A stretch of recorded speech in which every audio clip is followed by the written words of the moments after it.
By the end of this video, you will know the following three things: what a minority attack is, how to start a minority attack, and how to capitalize off of a successful minority attack. Let's get started. What is a minority attack? A minority attack is classified as having fewer queenside pawns from a player's perspective who plans on advancing these pawns in order to create weaknesses in black's queenside. So how is this achievable? Well, this is sort of a typical queenside structure where a minority attack is possible. And a minority attack is very typical in openings like the Queen's Gambit, the Carlsbad, or even the Caro Kann exchange variation from black's perspective. In this position, let's say the move is b4, and let's say black displays some random moves. You're going to play a4, and you're going to play b5.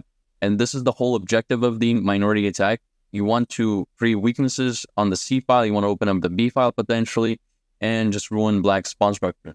If another random move was played, let's say just, again, f6, we would capture this pawn, and black would be left with a backwards c pawn.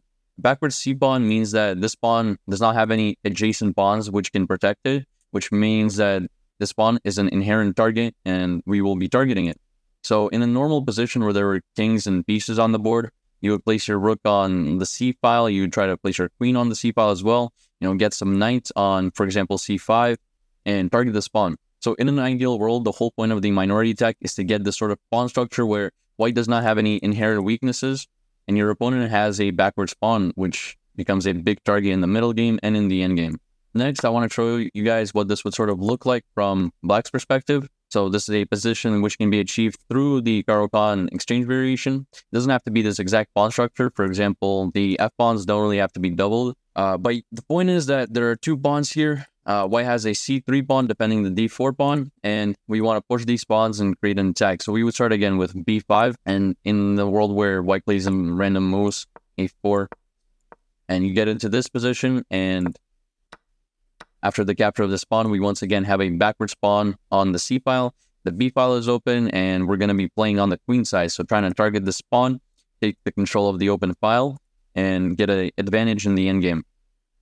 In a world where white doesn't allow us to do so and plays a move like a3, our primary objective is to still push this pawn, and let's say in a position we would have a rook here or a piece supporting the advancement of this pawn, so if this trade was to ever happen, we would still be in a very favorable position because now there would be two isolated pawns in white's camp.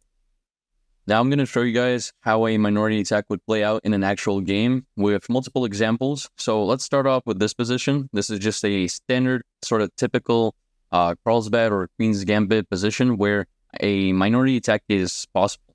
So we can see once again this c6 pawn has been played in order to protect the d pawn. We have fewer queenside pawns than black does, so 2 versus 3, and we can start the advancement of these pawns almost immediately. Problem is we cannot play b4 right away due to the bishop capturing this pawn. But even in this position, we can play rook b1 and get some counterplay. That's not the point though. We can start with two moves. We have rook b1 and a3. Either of these moves work. They're pretty much identical. However, with rook b1, you're sort of dedicating your rook to the b file, which means that if somehow black was able to create, major counterplay and you would needed more resources on a certain file, this rook would kind of be stuck on this b file because if you left the b pawn unprotected, this bishop. I hope that makes sense.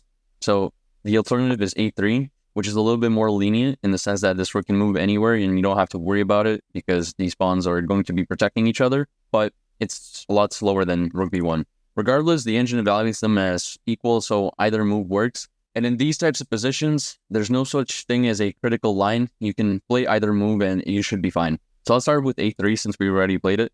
So I'll just say black develops. We start with b4. And if the move a6 is to be played, which prevents the advancement of b5 because there are two pawns now, so black does not have to ruin his pawn structure, we can just slide our rook over to b1. Again, I guess we kind of transpose, but after some trades, we can push a5. Now, the only way that black can prevent the advancement of b5 is with the move b5 himself, which is a terrible move because it already creates the backward pawn, so we would achieve what we aim to do. And we can play a5 and wedge this pawn into, the enemy's pawn structure. And now we have an outpost square both on b6 and both on c5. So b5 would be a terrible move, but let's say black just plays something random. Queen e7. We can play b5 now, and after these trades occur, we are once again able to achieve what we wanted to achieve. So let's say I'm playing some random moves. I'm not saying that this is the best moves you can play. I'm just trying to show you guys the ideas of this attack. We can capture the spawn, and once again, black has a backward spawn. The B file is completely open for a rook. We're able to capitalize on this weakness by playing moves like rook c1, even knight a4 and knight c5 because we have this outpost square now, and we're going to have a very pleasant endgame. So now let's look at the move rook b1, and I want to show you guys a slightly simpler example, but after some development, we just start with b4. We take this bishop, for example, and we get into this position. Here, I've calculated the sacrifice, I've analyzed it with an engine, and what's funny is the best move here is actually just capturing the pawn because the weakness is so prominent that you don't actually have to focus on the sacrifice, you can just capture the pawn. And now that this backward c-pawn was created, I'm just going to show you guys a little bit further down the line. If, by the way, black decides to do this in order to achieve some sort of position like this, where this knight would be one, all you have to do is just slide your bishop back to f5 here, targeting the queen, and after the queen moves, this bishop is free to take. Let's say captures.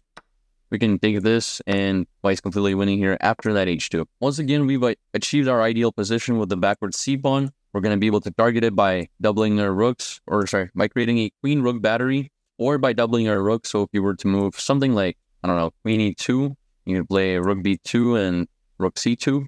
This pawn will always be a weakness in the endgame. And for black, the main idea in this position is to somehow break out with a move like c5, to create this sort of trade where even though this pawn is an isolated one, black is going to attempt to trade off all of the center pawns, and he's going to an endgame with pretty much equal chances. So our priority is to not allow c5. How can we do that? Well, we can put as many pieces as we can on the c file and just target the pawn. And if we're targeting the pawn, we're going to be targeting the square as well. Lastly, I want to show you guys a game from two grandmasters, Yasser Seydervan and Mikhail Tal. This is a perfect example of how to start a queenside minority attack, even in the early stages of the game, and how you can capitalize on it. So, I'm just going to skip ahead a few moves. And here is the start. White plays b4. The idea is very simple. We're going to play b5. Even though black hasn't pushed the c-pawn to c6, this move is still very possible because b5 just prevents it altogether, and now this pawn is isolated in a weakness in the endgame. By playing b5, you're just preventing the knight from developing naturally, and you're also taking as much space as you can, which is going to be super helpful in the endgame. Black tries to dislodge the b-pawn. If we were to capture, all of the advantage would be gone because there's no more attack, and this pawn would be lost. Obviously, right now it's not possible since the queen protects it, but very, very quickly this knight could develop, the c-pawn could develop, and there would be no weaknesses for black, whereas white would just have no attack. So this didn't happen. Also, alternatively, b5 was possible, and a5 could be a follow-up. Yasser decides to just develop the bishop. After this trade occurs, we only have a b-pawn, and this attack is still very possible, because after knight c6, white pushes the pawn, and now look at these c and b pawns are paralyzed completely. C-pawn cannot advance because it will be captured either way. Even if it goes to c5, the move en passant is possible. There's no real easy development, so black's position is very cramped. A move like b6 isn't exactly possible because now there's a c6 outpost for this knight, which can get rerouted eventually, and this square just becomes very, very weak. And so instead, the move c5 is played, and now the beautiful en passant, after which we've achieved once again our ideal position with a backward c-pawn, which is now a target. Here, just very simply placing a rook on the c-file, applying more pressure on this pawn. After bishop d7, the white-black shuffle a few moves around. Here, bishop d3 was played in order to set up bishop f5, which would trade off this light square bishop, which currently acts like a glue for black. It protects all of these pawns, so very important to get rid of it. We can give this check, and then bishop f5 is played.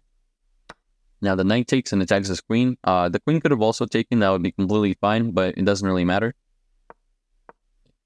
Here the move knight h4 was played, and the idea is very hard to explain unless you understand the position. The point is that you can reroute your knight to f3 and then e5 and work all of these pawns, but also you can play queen f5 and just trade off the queens, which would leave this rook completely paralyzed because otherwise this pawn would be hanging.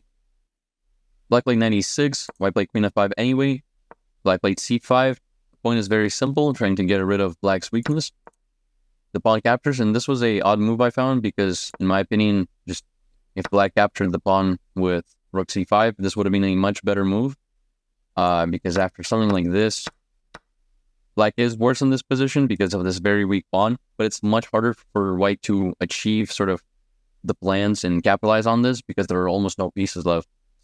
But that didn't happen, and black decided to just move the queen, after which, white solidified and ended up winning a completely free pawn, after which, a couple moves down the line, black resigned because this position is completely losing. This pawn can never advance itself. This pawn is currently stuck.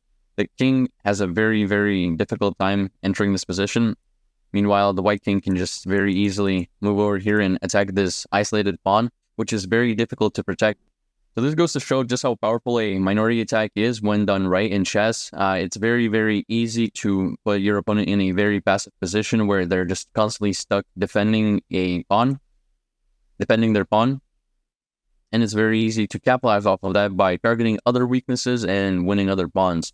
So this game was very instructive in that sort of manner, because at the end of it, we saw that we didn't win the c pawn, we won the f pawn, which had nothing to do with the minority attack, but it was just another weakness that we were able to capitalize on because the opponent was so passive and focused on protecting his other pawns.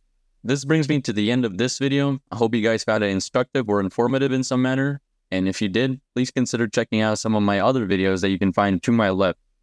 Thank you guys for watching, and I hope to see you in a future video. Goodbye.